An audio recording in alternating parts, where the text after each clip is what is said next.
Mga kababayan, umpisahan na nga po natin ito. Meron lang tayong mabilisang babasahin. Ito po mga kababayan, dati no, isa doon sa alam naman natin na aso o tuta ni dating Pangulong Duterte to. Ito, mga bossing, si Ungab. Sino nakakakilala kay Ungab? Alam nyo naman na mas pinipili niyan ang mga Duterte kaysa ho yung ating bayan. Pagdating sa mga parmali, tahimik ho yan. Diba? Ganun o, silent. Walang mga pag-iimbestiga, walang mga kung ano-anong mga sinasabi ho. Di po ba? Meron akong hinalungkot dito, nakita ko lang. No? Babasahin ko po sa inyo mga kababayan.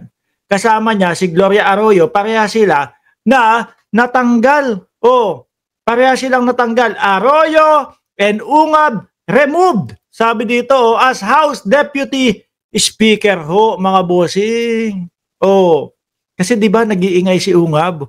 Ngayon, pagdating naman doon sa mga dati niya ho, mga kababayan, wala naman, tahimik naman sa Parmali. Tahimik naman kung saan-saan mga bossing, di ba? Manila, Philippines, after being demoted in May over her supposed aspiration to be speaker. Gusto pa lang maging speaker si dating Pangulong Gloria Macapagal Arroyo. Ano po? Natatandaan ko na to. Di ba yung nagre-rego doon sila? Kesyo meron daw pong mangyayari na kudeta, etc. Kasabay niya na natanggal si Isidro Ungab. Ano po? Nandiyan si Sir Junior Constantino Domingo.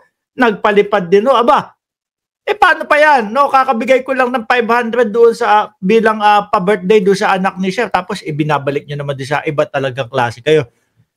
Also removed as Deputy Speaker was Davao taga Davao pala. Alam na kung nasaan ang suporta nito. No? Wala akong iba mga kababayan kundi sa mga Duterte. Hindi doon sa mamamayang Pilipino. Ganyan naman ho sila dyan. Porkit ang dating Pangulong Duterte o ang mga Duterte ay taga Davao. Susuportahan namin kayo. Ganyan. Kahit na po kung ano-ano na lang po ang nangyayari, kahit ano na lang po yung mga ginagawa ng mga Duterte. Di ba?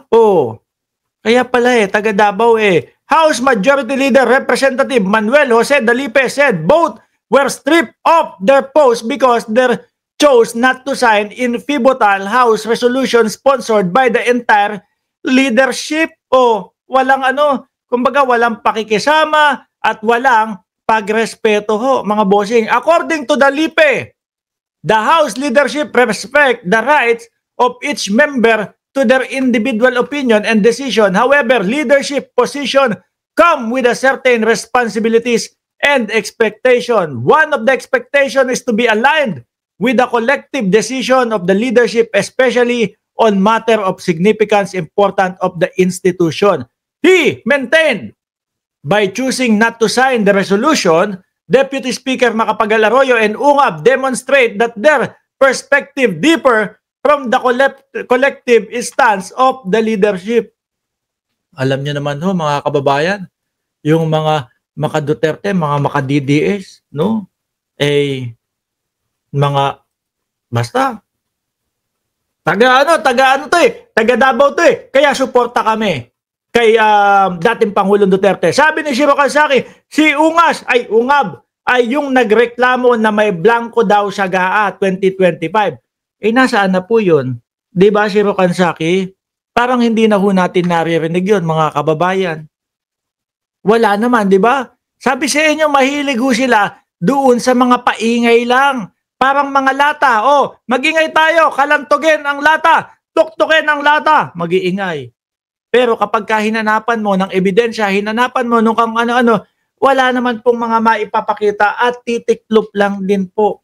Kagaya ng style ng mga Duterte. Di ba, Ma'am Erlinda Alsola at Ralis Carlenga at Marijo? Ganyan yung mga style ng mga Duterte, mga bossing puputak.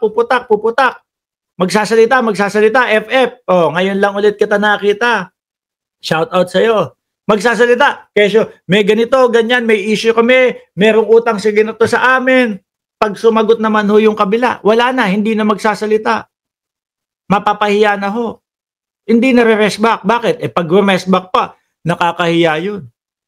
Hindi naman totoo yung sinabi, re-resba ka pa. Baka durugin ka lang sa konversasyon nun. Baka durugin ka lang sa mga palitan ng salita nun. Kaya, pagka siya nagsalita at merong pumalag, hinto na ho sila. No, okay na yun. Basta nasabi natin, basta nasiraan natin sila. Hanggang doon lang yun. Di ba, Jonah? Jonah Salazar, umabot ako. Actually, kakaumpisa pa lang natin. At unang topic pa lang ho ito. Ngayon ho, mga kababayan, iwanan na po natin yan. Ano ba ang nangyari kahapon? No?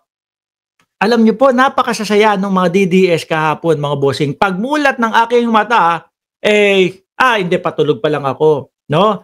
Habang pinapakinggan ko po at pinapanood ko yung mga live stream, mga kababayan, tungkol po doon sa Senate investigation, sa Senate Blue Ribbon Committee, na dati po si Marcoleta ang nangunguna at ang chairman. Sorry. Wala na. Wala na kay Marcoleta. Ikaw naman, Mark, wala na nga kay Marcoleta. Inaasar mo pa, di ba? Ma'am Princess Paris at Sunshine Channel. Wala na kay Marcoleta. Masasaya yung mga DDS nung una, kasi puro yung gusto nila, yung naririnig nila doon mismo sa sa pagdinig ni Marcoleta, mga bossing. Pero eto, kapag ka nabanggit 2018, 2016, 2020, 2017, yung mga taon na nanungkulan ang dating Pangulong Duterte, mga bossing, wala na ho. Taranta na. Hindi na alam kung ano ang isasagot. Hindi na alam kung paano paiikutin yung kwento. Ano po ba? Doon simula sa 2022 hanggang 2025, parang plaka, mga kababayan. Plakado lahat. No? 25%. Sabi daw po ni Martin Romualdez, 25% para daw kay Speaker, 25% para kay Saldico, 25%. Plakadong-plakado. Mga bossing, maniniwala na ho sana kami. Kaya lang biglang bumanat si Sir. No, sabi nung diskaya na lalaki, 2 to 3% nga lang po yung natitira sa amin, yung kinikita. yung kinikita namin Ha? Sandamakmak, yung inyong sasakyan, napakarami, umaabot ng bilyon ang kwentasyon doon sa napakaraming sasakyan ninyo, tapos 2 to 3% lang, mga bossing. Kung sakali ho ang isang proyekto, mga kababayan, 2 bilyon.